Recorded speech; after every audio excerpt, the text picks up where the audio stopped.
হারিয়ে যাওয়া মানুষকে হয়তো কোনো একদিন খুঁজে পাওয়া যায়, কিন্তু যে বদলে যায় তাকে আর কোনোদিনও নিজের মতো করে পাওয়া যায় না।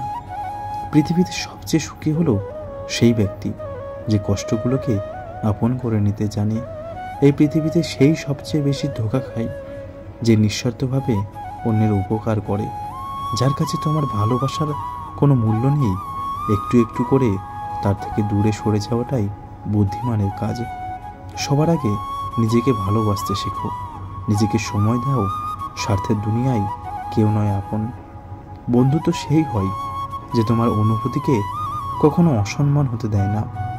নিজের চেয়ে অন্যকে বেশি ভালোবাসতে নেই, না হলে উপহার হিসেবে চোখের জল ছাড়ার কিছুই পাবে না।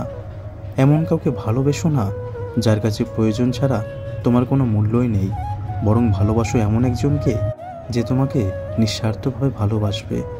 জীবন মানে হাজারো কষ্ট, বেদনা, আনন্দ। যখনই খুব কষ্টে থাকবে তখনই না কেঁদে হাসতে শেখো। এই হাসিটাই তোমাকে অনুপ্রেরণা দেবে। যদি ফর্সা হওয়ার মানে সুন্দর হতো তবে মূলোর চেয়ে আপেলের দাম অবশ্যই কম হতো, এবং যদি কালো হওয়া মানেই ভালো হতো তাহলে অন্ধকারের মূল্য আলোর চেয়ে বেশি হতো। কিন্তু সৌন্দর্য বা মূল্যের প্রকৃত মানদণ্ড শুধুমাত্র বাহ্যিক রঙের উপর নির্ভর করে না। আসল কথা হলো এটি আমাদের চিন্তা ও অনুভূতির উপর নির্ভর করে। মানুষের মানসিকতাই হলো তার প্রকৃত সৌন্দর্যের পরিচায়ক। সত্যিকারের মূল্য লুকানো থাকে তার ভেতরের গুণাবলীতে, তার মানবিকতায়, যা কোনো বাহ্যিক আড়ম্বর দ্বারা মাপা যায় না। যেমন আপেল ও মূলো উভয়েই তাদের নিজ নিজ গুণাগুণ নিয়ে অপরিহার্য, তেমনি প্রতিটি মানুষের স্বতন্ত্র মূল্য রয়েছে। যে তোমাকে মন থেকে ভালোবাসবে সে তিনটি পাগলামি অবশ্যই তোমার সাথে করবে। নাম্বার 1, অপ্রত্যাশিত সারপ্রাইজ। তোমাকে মন থেকে ভালোবাসে এমন কেউ হঠাৎ করেই তোমার প্রিয় কিছু নিয়ে হাজির হতে পারে। এটি হতে পারে তোমার প্রিয় খাবার, অথবা তোমার প্রিয় কোনো জায়গায় হঠাৎ ঘুরতে নিয়ে যাওয়া। নাম্বার 2, ভালোবাসার খাতা।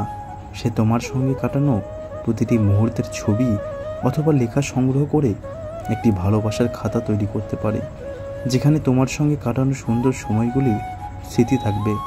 নাম্বার 3, মধ্যরাতের ফোন কল। তোমাকে যে ভালোবাসে সে হয়তো মধ্যরাতে হঠাৎ ফোন করে তোমার কণ্ঠ শুনতে চাইবে, কিংবা কোনো বিশেষ দিনে মধ্যরাতে প্রথমজন হয়ে তোমাকে শুভেচ্ছা জানাবে। সবসময় জলের মতো হওয়ার চেষ্টা করো। যে নিজের চলার পথ নিজেই তৈরি করে নেয়, কখনো পাথরের মতো হওয়ার চেষ্টা করো না যে অন্যের চলার পথে বাধা সৃষ্টি করে। নিজেও বিপদে পড়ে অন্যকেও বিপদে রাখে।